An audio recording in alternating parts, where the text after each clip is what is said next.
खरं तर तुम्हाला नेहमी सांगत असतो, राजाच्या पाटलानं एका गरीबाच्या पोरीला दिवसा ढवळ्या उचलली, दिवसा ढवळ्या तिला भोगली आणि अब्रूची माती झाली समजून स्वतःला विहिरीत झोकून दिलं. वाचा, राजाच्या रसेल असे चौथाला स्त्री म्हणजे स्वराज्याच्या मंदिरातली देवता.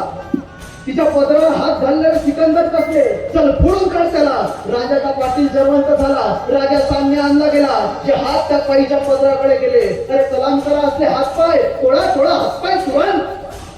आणि राजाच्या पाटलाचे हातपाय तोडले गेले.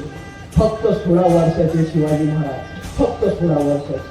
पण या घटनेनंतर उभ्या शिवचरित्रात परत कोणी बाईवर बदनजर टाकल्याची साधी नोंदही नाही. हे पहिलं आणि शेवटचं प्रकरण आहे, पहिलं आणि शेवटचं. आणि छत्रपती शिवाजी महाराजांनी त्या रांजाच्या पाटलाला जीवेने मारला, त्याचे हात पाय तोडून त्याने तसाच ठेवला. का तर कळावं साऱ्यांना, या स्वराज्यात जर परत कोणी बाईवर बदनजर टाकली तर त्याला रांजाचा पाटील केला जाईल. काय दाब आहे आपल्या. असंच छत्रपती शिवाजी महाराजांचे मित्र होते.